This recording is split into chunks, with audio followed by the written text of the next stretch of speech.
ancestors were explorers, adventurers, seafarers who were guided by the stars across oceans. They began the Great Pacific Migration, settling in our beautiful island home, Samoa. But our migration did not end there. Many thousands of years later, we continued to explore, to seek new opportunities.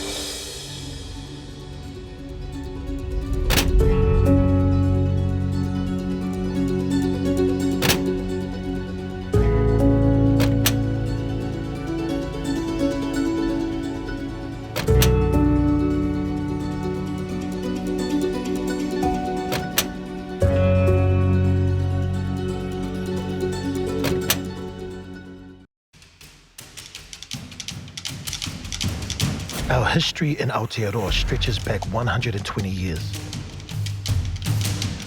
But the DNA that binds us to our island home is unbreakable. My dad, he's always said that there's a different type of strength when you go back to the islands.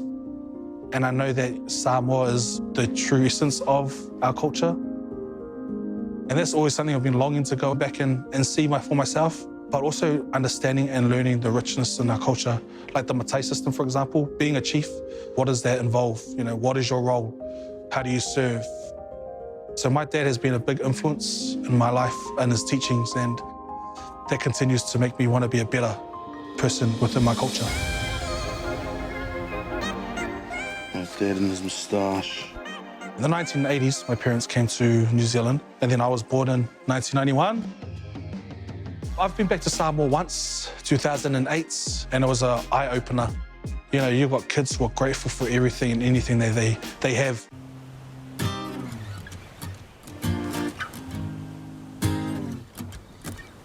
So what brought my family here was just a better life. And I think that's a big thing for all our Pacifica people back in the islands, is to come to New Zealand or anywhere that has better opportunities. And when you grow up, you see, that yes, New Zealand's better. We don't have to live off the land, we get better clothing, better food. But then as I was getting older, I then realized that we actually also lose the essence and the trueness of our culture.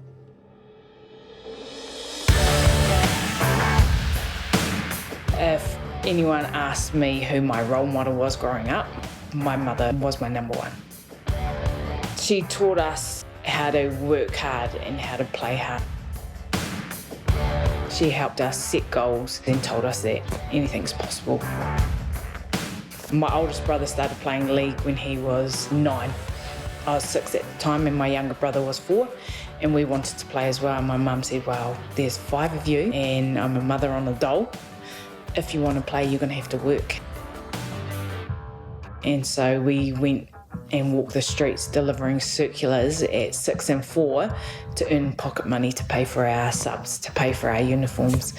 And all the way through high school, that's what we did.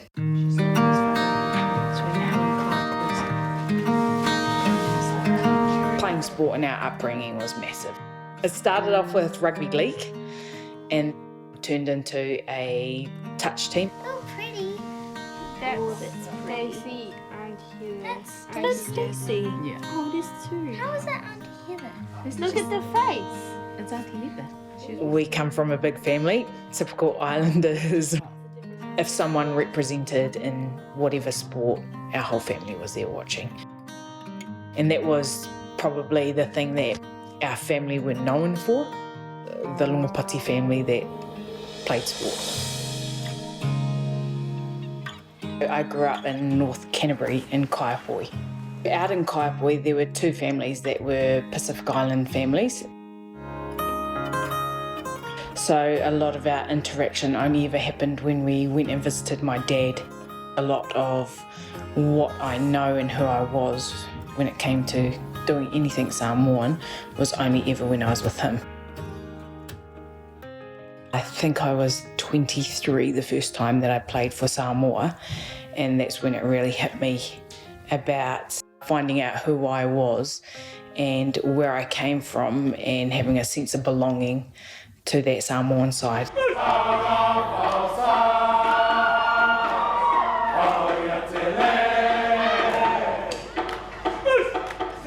There are now almost as many Samoans in Aotearoa as there are in our mother islands.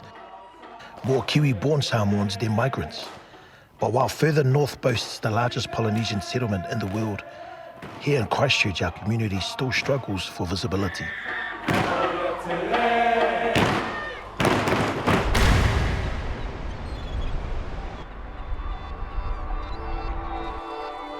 You know, we grow up and your childhood trauma and everything you go through, it's hard to navigate those formative years. Hard to navigate through like the pain you have. So how do you enter adulthood with a clean slate if you haven't healed from the past? And that's just life. Everyone has handicaps, disadvantages. You know, you got to figure out what it is and own it, get healing for it, start again.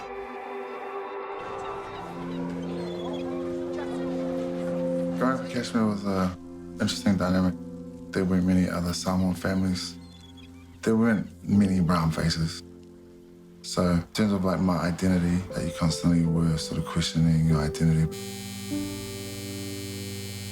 It was interesting growing up, like juggling the culture and also the environment that we were raised in. We didn't go to like traditional Samoan church.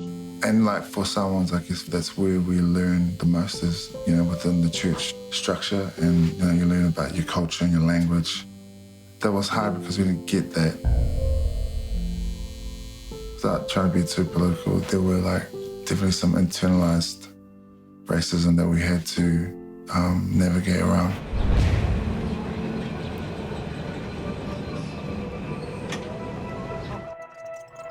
Christchurch is a little limited in terms of like resource.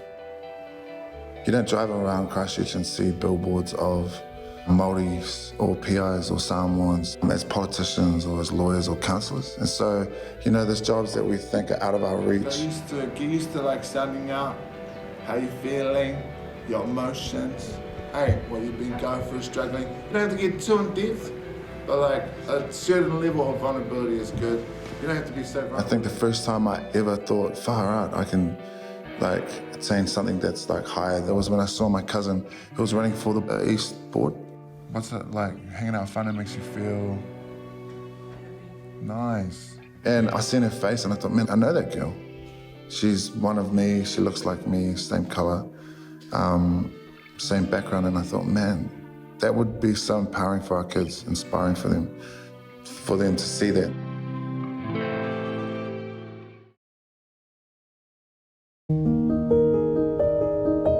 Although many of us have known no other home than Aotearoa, we still fight the same struggles that our elders faced when they settled on this land. There's heaps of struggles. The stereotypes that we face, the racism that is still alive. People make up their mind already, you know, of who we are as people. And that's a hard thing because I'm a guy who wears big hoodies and might look like a thug, but I speak nicely, I'm quite polite and stuff like that. But I guess those are just some of the challenges that we face and, you know, try and overcome and teach the kids that, you know, we don't settle for that, but we can actually be better. I've always been a performer. I studied at NASDA, the National Academy of Singing and Dramatic Arts, graduated in 2016. I've worked at the Court Theatre since then. I'm doing shows, but Samoan dance has always been my passion. Just being able to sing and dance about our culture and telling a story that actually had a history, which is really, really cool. It's our first practice for the year. So we'll just break it down. Josh's going to take us, Salah's going to take us, Blake's going to take us. Let's just have a good sweat up. Well, the idea of the Academy started at Polyfest 2020. 1, 2, An idea that myself and Josh Reifale, we were just talking and catching up behind stage. We talked about the idea of what if there was a Pacifica Dance Academy here in Christchurch, the first of its kind. And it started off as a joke, you know, bantering and, you know, what if. But then we both just decided, you know, if we both back each other, then why not, you know, let's make it work. Yeah, so let's move from here. So Chris, cross, 1, 2, 3, and 1. It's quite funny because COVID actually drove us You know, as soon as COVID hit, me and Albany, we had a lot of time to talk and a lot of time to really charge up and think about what we're going to do. A lot of people see it as just teaching Pacifica dance, but to me it's so much more. We have kids that come in with not so nice of a background, and you know, we're not necessarily just teaching them dance, but we're teaching them life lessons as well, values of the Samoa tradition. So it's explosive. Don't be lazy with your moves. Explosive. This program really works on identity as well as the culture of being Pacifica. So we do a lot of work of getting kids to understand their last name. You know, what does it mean to carry a last name? Who are your ancestors who have gone before you? What is the connection between you and another family?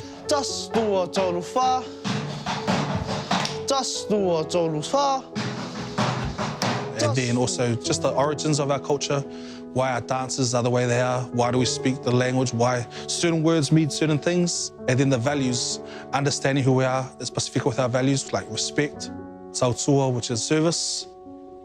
All our things that we do in our lives is all about family. You know, we never do it for ourselves.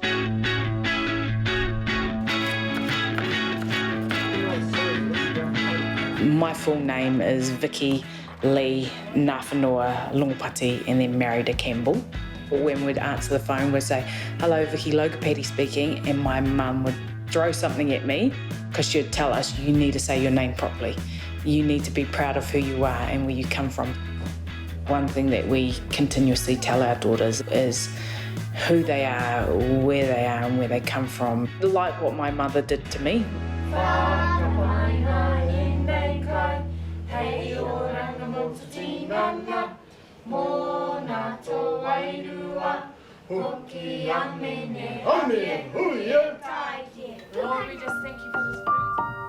So going back to Samoa and playing league was interesting. Simplicity of life over there was something that I'd never experienced before. Being able to play for Samoa and having family there watching me. As soon as we sung the Samoan national anthem, tears were running down my face. I had my youngest daughter there with me as well. She was only 8 months old. I got to the point where I became unwell, mentally, emotionally, spiritually, and I just didn't do anything to get on top of it. I went into hospital for surgery on my bicep, and while I was in the waiting room, I had a cardiac arrest. They had to bring me back to life, and then they put me into an induced coma for 6 days. And that was what I needed to learn to then go into this new season or this new life. I think this is my second chance to do life, you know, with all the tools that I actually need. Tēnā koutou I me māta waka. Nai tua huriri, nai tahu whānui, tēnā koutou. Nau mai whakatau mai ki tēnei rā maumahara e tūru whenua. Yeah, the earthquakes had a profound effect on our communities. And I would like to acknowledge the children who lived through the earthquake and grew up in its aftermath. Daily challenges was amplified by the quakes itself. Housing, there was lots of issues around service providers, and the Pacifica community were looking to leadership to take lead.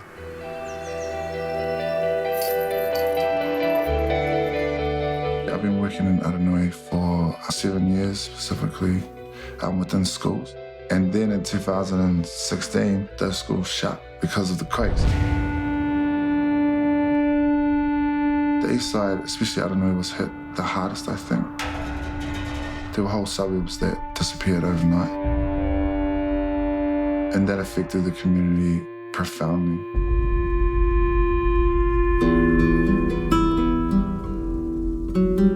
Right now we're in Aranui, in the heart of the Eastern Eagles country. This plot of land was given to us by the council.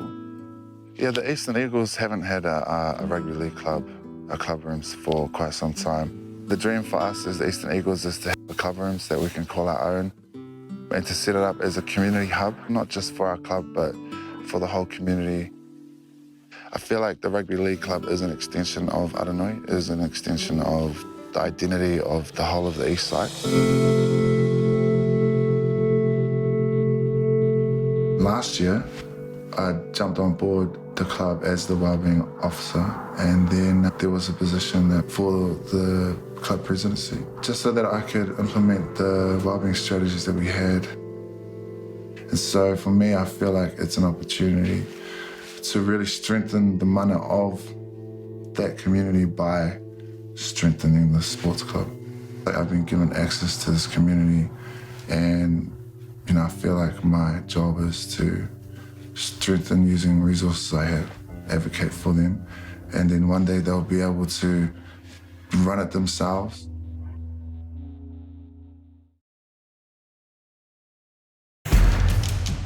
O le ala I le pule o le tautua. The road to leadership is through service. As Samoan, serving our people is at the heart of all we do. It is through tautua that we make our community strong.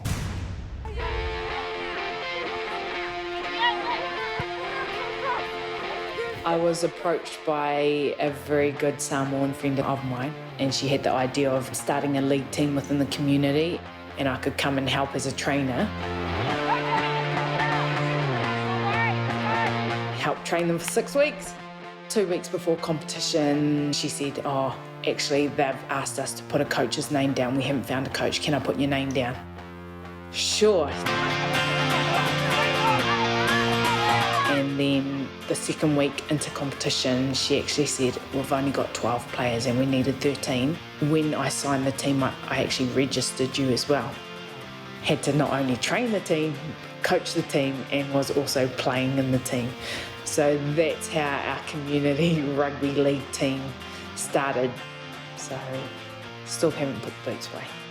40 years old and still playing.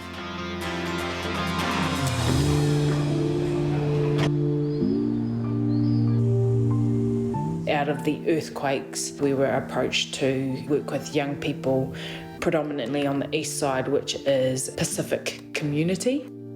Parents had lost jobs and they just couldn't afford to pay for kids to be involved in sport. And so I went into the communities and developed a program called Taiohitu, which means to train together, work together, be the best you can be.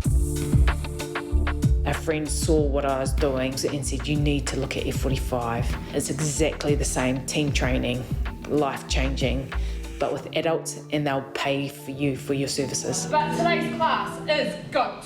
In GOAT, we have 3 pods on the floor. We've got 6 stations in each pod for pod 1 and pod 2. And as you can see down the end, we've got pod 3 cardio stations. Amazing. So the one thing that we have at F45 Papanui is a kids class. It was one of our passions to work with entire families, not just adults. With mothers, daughters, fathers, sons training together, it allows them to have a commonality to be able to sit around the table at dinner time and have good conversation and laugh about what they could or couldn't do. Hey, from here, bicycles. Nice and simple. Make sure that we're not swaying in our back as we lift that bar up towards our chest T. One of the things that we wanted to do was, in a lifespan of 10 years of being business owners, our goal was to give away at least $1 million. So we have fundraisers like, instead of money, we'd say, hey, look, we provide this space, we'll give you a trainer, bring all your family and your friends in and get them to pay $10. You get to take all that money away with you and it helps you fundraise, but people feel like they're getting something for it as well. It's important for me to be able to give back to my community because I think about where I've come and who's invested in me, my village that helped bring me up. And so we try to create a village around our daughters as well.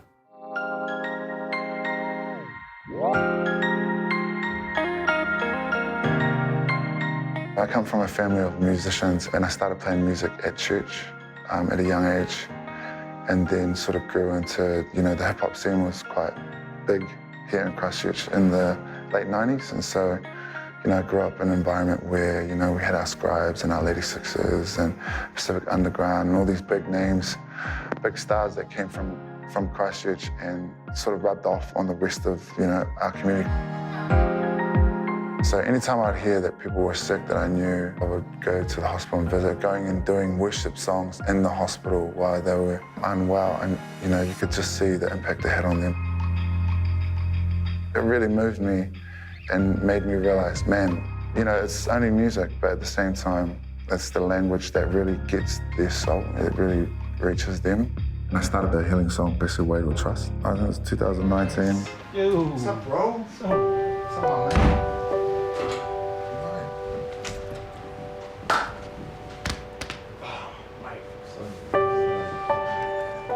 The healing song is the concept that we can heal each other through our own song.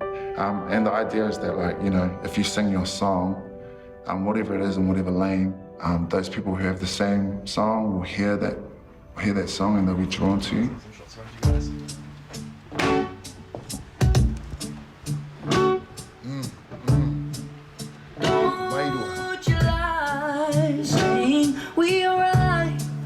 I just want to be like one of those guys that encourages people not to have division this early on in the Christchurch Pacifica story.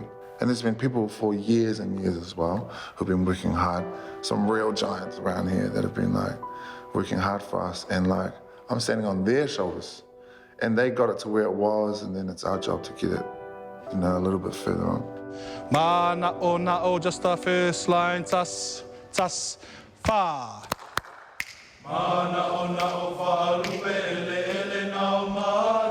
Nice. And I've been lucky enough to be tutoring in this kind of environment for over a decade now, but I've been with Christchurch boys for about 3 years. This was a school that didn't really have a Pacifica identity. Ready? Tas, fa, usi lo, fa alo, ngo, bang. We in?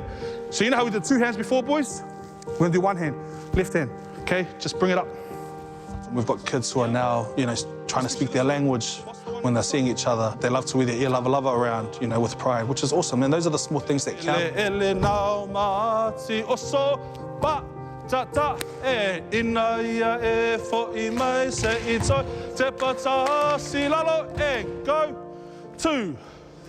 The big thing about our academy is that it's all about the connection and relationship. And if you can get a student or a kid to understand their culture and connect with their culture, it makes a whole big difference about how they attack, you know, their lifestyle or how they go about things. Usi lau whaalongo. Whoa. Don't come in too strong on this one, okay? Just different language. We hope that, you know, whatever we teach them inside the academy, inside dance classes, they can go out into like their workplace, their school, and really make a difference. You know, I think we hope to build them up as leaders. Dear Heavenly Father, I just ask that you be with us as we go on that stage, and I ask that these boys be blessed to carry the strength in order to give us their everything, to honour your name and glorify your name and honour you, Lord. And we say these things in your name, amen. Amen. Hey, ho. Hey, hey, ho. Squeeze. Juicy. Squeeze. Juicy. Fucking go, boys. We're here at Backpack Polyfest Christchurch 2021, here at the Red Zone on the east side of Christchurch. So as the academy, we're looking after 3 schools, and then within our elite team, we're looking after our own groups. These schools are part of our program during the school year. But I have you guys in your groups, like in your bunch. So to be able to help these schools find who they are, express themselves on stage, has been awesome.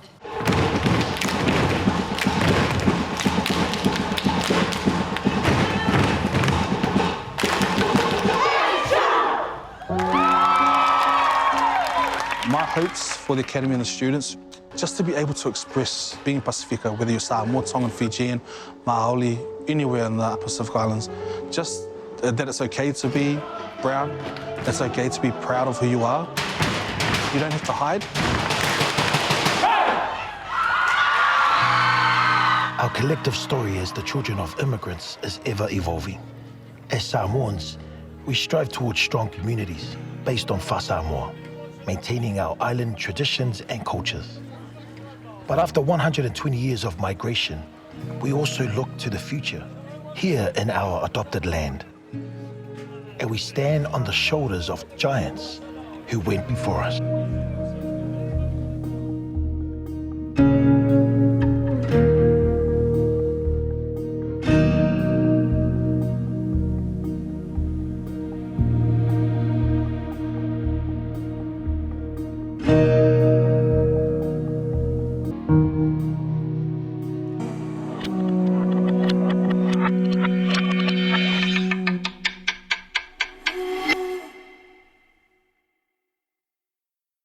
Supporting local content so you can see more of New Zealand on air.